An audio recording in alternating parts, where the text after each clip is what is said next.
I have been asked quite a lot recently about NFTs, and less so what is an NFT, because more people are starting to know what they are, and more people wanting to know how they can get into making them themselves. But for anyone watching who doesn't know what an NFT is, it's a non-fungible token. That's what NFT stands for. And it's artwork that's sold on the blockchain, which is artwork that's bought and sold and traded with cryptocurrency. And there are a number of blockchains, a number of different currencies. I'm now on Super Rare, which is an amazing platform, and Known Origin and Rareable. And I'm part of some other curated fine artist drops, but then there's a range of others that people are buying and selling and trading NFTs on.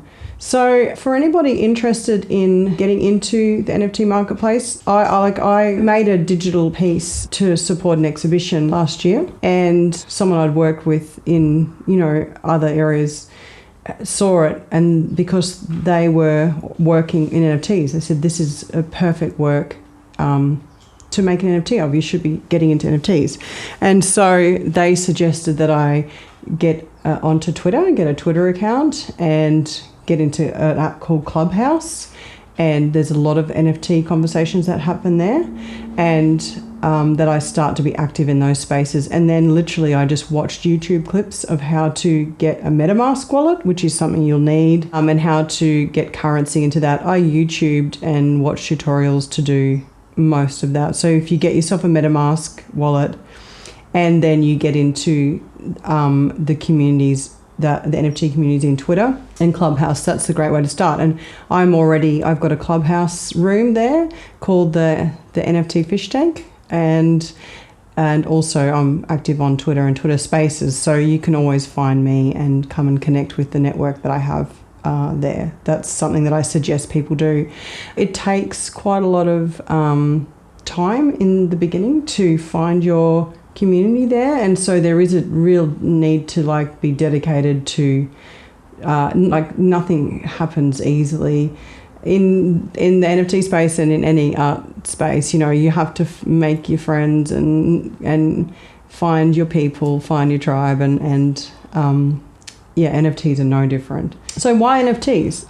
You can buy an NFT off me and it doesn't matter where you are in the world. So there's increased global connectivity. I can connect with an art community that's instant. For me, say shipping a sculpture or a painting to a collector in LA or Hong Kong, there's a lot of logistics around that. Whereas the beauty of NFTs is they're instant, and the nature of cryptocurrency is that it's visible and it's open ledger, so there's transparency, so people can see what the NFT is being bought for and sold for. And you're also able to, unless someone wants to completely remain anonymous, you're able to start communicating with the collector, and who is buying and selling your work. And the other very attractive thing for me was that every time that NFT is then bought and sold, the creator gets a commission.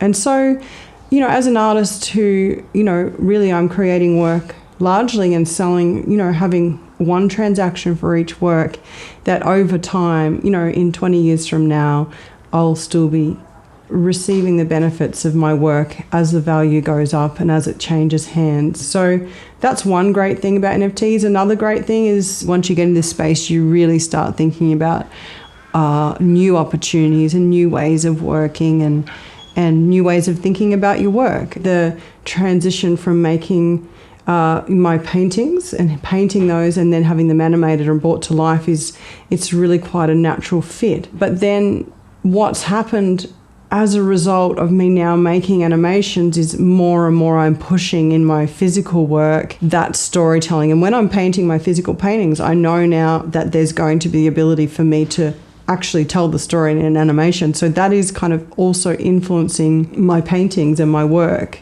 In closing, I just really wanted to thank a couple of people, because this space is a space that you don't get into without help, like what I've told you today.